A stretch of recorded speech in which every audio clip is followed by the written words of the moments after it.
The world is becoming increasingly proficient at telling stories that deny God. As such, we need Thinking Christian to become as natural as breathing. Welcome to the Thinking Christian podcast. I'm Dr. James Spencer. Through calm, thoughtful, theological discussions, Thinking Christian highlights the ways God is working in the world and questions the underlying social, cultural, and political assumptions that hinder Christians from becoming more like Christ. Now, on to today's episode of Thinking Christian. Hey everybody, welcome to this episode of Thinking Christian. I'm Dr. James Spencer and I'm here with Bryan Babcock. Bryan and I actually met at Trinity Evangelical Divinity School where I finished my PhD and he started his PhD work. I'll let him tell you a little bit more about that, but Bryan and I have been, in contact ever since, and it's been great to have him collaborate on A Praying People.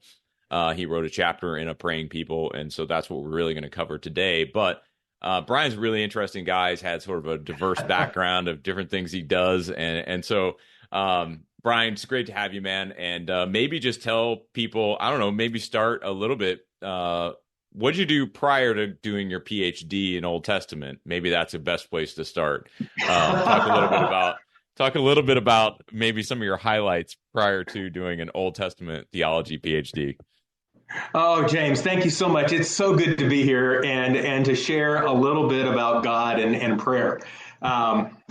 So God has had me on an interesting journey. I mean, people say, be careful what you wish for. So be careful what you pray for, because God opens interesting doors. And so I came out of a background in healthcare, where I was a hospital CEO, and God had placed on my heart some different business ideas.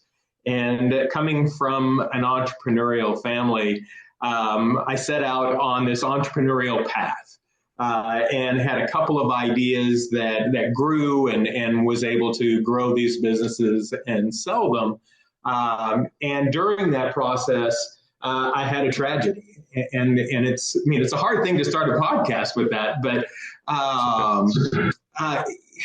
it's so interesting to me how God leads. And what had happened in my life is God gives us all these talents, and he lets us go out and use them. And unfortunately, in my case, one little step after another, I used these talents that God gave and moved away from God. The world would say, man, you are accomplishing great things. Look at your house. Look at your cars. Look at your perfect family. And yet inside, I am worshiping career, worshiping money. And as I grew, I really separated from God. And it came to a point where I was living in Denver during the week and in Kansas on the weekends, running a business that we had started, and my son committed suicide. And it's one of those moments that you would trade it all. I mean, millions of dollars you would trade for one more day with your child. It's not supposed to happen that way. And my family and I sat down and we went, where are we? What is it that is important in life? And we decided that God was the center of life and we had to reconnect. And in my case, I'm kind of in my head. I'm not, a truly emotional guy. And I knew that God existed. I just didn't think I liked him very much. And so being in my head, I read every book I could find on suicide and after suicide. And then I turned to God and felt led to go to seminary. And so my quest was really leaving a worldly existence and trying to explore who God is and whether I was going to have a relationship with him or not. That a God who could do something like that, allow something like that, is that a God I really want to be part of? And so I went to Denver Seminary and had an amazing healing experience, found how God and I fit together, developed a true personal relationship. And during that, I really enjoy languages. And so in seminary, you do Hebrew and you do Greek, and most people go, yeah, this is not so much fun. And I'm like, this is awesome. Hebrew is kind of like a secret decoder ring. You get this stuff. And one of my faculty, Dr. Rick Hess, also taught Akkadian. And I was able to spend some time in this other language, comparable to Hebrew at the same time, but a very, very different language, and fell in love with it. And so I started to explore how different cultures impacted Israel, especially Israel of the Old Testament. And so then I went on and met you at Trinity. Then I went overseas and did my PhD at the University of Bristol in England, and then a postdoc at Cambridge. And so that brought me to then how Israel expressed herself with her neighbors. And so I really did kind of a historical linguistic PhD trying to understand how Israel's culture operated among her neighbors. Very cool. Yeah, man. I mean, I think, obviously we went to seminary for different reasons, but I think when I entered seminary, it was a very similar, there was a similar impetus. I had become a Christian maybe 3 or 4 years earlier and just still hadn't figured out or had really any interest in committing to it 100%. And the guy who was discipling me kind of said, you're too hard-headed for anybody to teach you this stuff. You need to go learn it yourself. And he's like, you need to go do an MDiv. And I'm like, well, I don't even know what that is. At Thrivent, planning your finances is bigger than money. It's a way to support the people, causes, and community you love. Because helping you put your faith into action is at the heart of what we do. Thrivent, where money means more. Connect with us at Thrivent.com. But, so sort of a baby Christian, 4 years in the making, I jumped into seminary, you'd done the normal Bible studies and Campus Crusade and stuff like that. I'd had a smattering of Bible verses, but I think at the time I'd read about half the Gospel of John because I just couldn't get through it, and portions of the Book of Romans, and I was like, okay, I guess I'll go to seminary. And my wife and I affectionately call my 12 years of seminary education the most expensive discipleship program you could ever go through. And absolutely. So, I think for guys like us where, I'm a little more in my head too, it makes a lot of sense to go into seminary and just try to figure things out for yourself. I think it's a path that just, unfortunately, some people have to take the time and the money and find a passion in that arena. So, dude, what a great story. And yeah, so you went on to Europe to do your PhD. You now are sort of doing something completely different with life, right? I know you keep your toes in academia. Do you still teach adjunct places and stuff like that? I'm not right now. I retired about 7 years ago, and I love it. And I missed the classroom. I actually sold a business and was able to sit back and relax. And as you are, very quickly I started to twiddle my thumbs and go, all right, so what's next? And God put this opportunity in my life where I could minister in two really very different ways. The first was with a faith-based disaster relief company, where I started helping with disasters around the world. And so for the last 5 years now, I've been responding to disasters, trying to, through a faith-based way, minister to people while reducing suffering and saving lives. And I just, in fact, on Friday, got back from Gaza and Egypt, where I've been working on the disaster relief project, trying to provide bathrooms for those who need them, because right now you've got over 2 million people in a space for about 200,000. And so trying to create both clean or safe drinking water and bathrooms for folks during these, what we call IDP camps, but basically a refugee camp in Gaza. Yeah. So I do that, and that's a way to help serve, but also minister. And then the second way, which is a very, very different way, is I teach history on Viking ocean cruise ships. So I spend about 4 months a year traveling around the world, very different than disasters, having breakfast in bed. I mean, it's pretty nice, and teaching about world history. And I guess, it's a grueling schedule. I mean, it's not for everybody. It's just a ton of work. I mean, 45 minutes every other day. It's a really hard schedule. Yeah. Yeah. Oh, I remember. I taught on an Israel trip one time, and I thought to myself, I can't believe I'm actually here and they're paying me to do this. It was super fun. Well, dude, I appreciate the disaster work, and I'll be interested to hear. So Bryan wrote a chapter on lament psalms in A Praying People.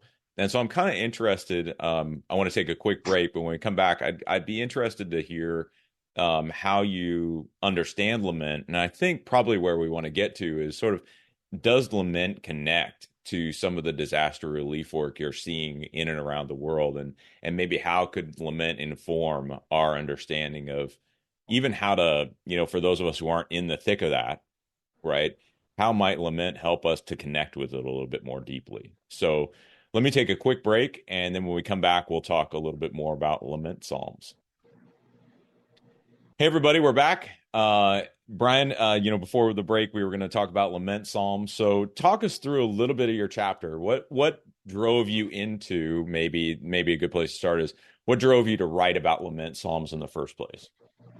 Yeah, prayer is such an important part of a healthy spiritual relationship to God. Moody had this quote that I love, or this story that I love, where he was saying that he would go to prayer meetings around the country, and often he would go to a church that had 800 people attending on Sunday, and he would come in on a Wednesday night and there'd be 20 people there praying. And he'd go to another church with 1,000 people, and there'd be 100 people there praying. And he went to this one small church of about 350, and there were 300 people there praying on a Wednesday night. And he went up to the pastor, and he goes, I go to all these churches, and Wednesday night, prayer is, a very small percentage. And the pastor looked at him and said, if people actually believed that prayer worked, they would all be here. And to me, that is such a meaningful quote, because I think a lot of us pray just because we're told to pray, but not because we really think that God's going to act in that prayer. Yeah. And so for me, being able to write a lament prayer chapter was all about, how can we, knowing that God exists, but also knowing that we have suffering in our lives, what does the Bible teach us about how we can interact with our suffering and expect God to act in our lives? And that's really what I wanted to talk about. And it came to me, I had just come back from Ethiopia. And I had seen suffering like I had never seen before. There was a civil war that's still going on that had just started, and there was this northern province called Tigray that was seeking independence, and there were 3 different armies fighting. This little army up north of a country called Eritrea, there was Tigray, and then there was the Ethiopian Defense Force, and all 3 were basically fighting each other, and death was everywhere. I would get up in the morning with my team, and we would often cross the lines of all 3 armies during the day. So you'd go to one checkpoint and you'd have the Ethiopian Defense Force there, and then you go to another checkpoint another mile away, and there's fighting going on, and you're there with your little white flag, coming through. And they would all go, we hate those guys, but we're so glad you're here helping the people. And there were hundreds of thousands of people living in squalor. I mean, they were just camping without tents, going to the bathroom in fields, no bathrooms, no water, no food. And it struck me, I came to this one little camp that they had set up, and there was a guy just rocking back and forth. And I walked up kind of behind him because I didn't want to bother him. And I noticed that he had his Bible out. And he was reading the Bible and just rocking back and forth. And I had to sit down with him. And he goes, how can God allow this? How can this happen to me and to my family? And you had just asked if I'd be willing to write a chapter in this book. And I sat down and went, that's the chapter. It is how God do this in a real world. And so I sat down and so coming out of tragedy, and not all of us have been in a war zone. Not all of us have had our houses bombed, but all of us have had tragedy. All of us have had, marital problems or financial problems or children problems or drug and alcohol problems. I mean, no one's life is really untouched. Yeah. So that's a great story to talk about writing a chapter on lament. I mean, I just had I sat down with Russ Meek, who we both know. Yeah. We wrote Trajectories together, 2018, I think now. And he just finished up a book on Ecclesiastes. And so for some of us, personal finances aren't just personal. They include loved ones, neighbors, the communities we call home, and the causes we hold in our hearts. At Thrivent, planning your finances is bigger than just money. We help you put your plans into motion and faith into action so you can do more for the ones in your heart. Because sometimes all you need to make a difference is someone to help you make it happen. Thrivent, where money means more. Connect with us at thrivent.com. Really cool, great conversation. But I mean, one of the things we talked about in that conversation was, Ecclesiastes is all about almost like missed expectations. In other words, we expect something to happen if we're good people, if we're righteous, if we're serving the Lord, if we're obeying. And we have this sort of dichotomy of, I thought I was doing something good. I thought I was being a righteous person. I thought I was following the Lord. And my life, I don't have riches. I don't have prosperity. I don't have, safety, security, all of those things. And he ties it back to Abel, the story of Cain and Abel, which is really fascinating to think about. Here's righteous Abel who gets killed in a field. And that's what Ecclesiastes is sort of talking about. And it's been good to do that interview after, before talking about lament, because I think, Ecclesiastes, I don't think we usually think about it in terms of lament. At least I didn't. But the more, I've looked at lament and Ecclesiastes together, it's like, it kind of is. It's sort of a light lament, but it's still a lament.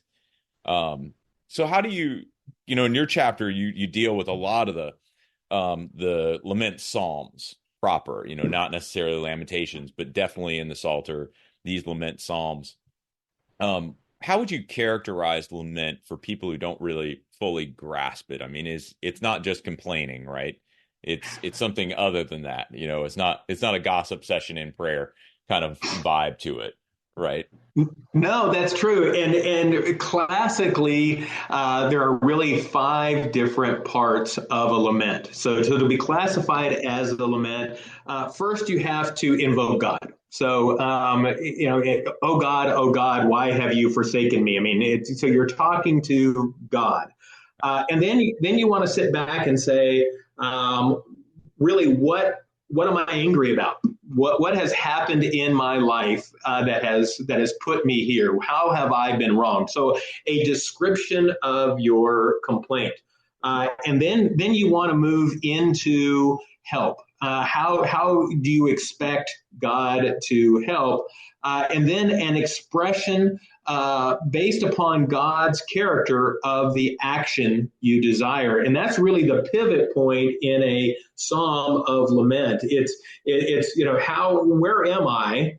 And then shifting from me to you, God, how do we pivot? And then finally, fifth, how has my perspective changed based on the fact that I know God's character and I expect him to act in my life?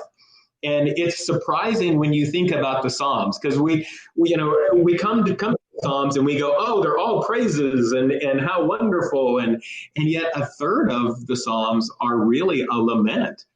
So a third are how has my circumstance wronged me, and how do I expect God to act? And then how am I thankful for God over that? Yeah. And so when we think about that, I mean, a third of the book of Psalms, that's like, I don't know, what is that, 50 or so? Probably somewhere in that range, right? If I'm doing math right. I'm an Old Testament guy, I'm not a mathematician, but I think that's right.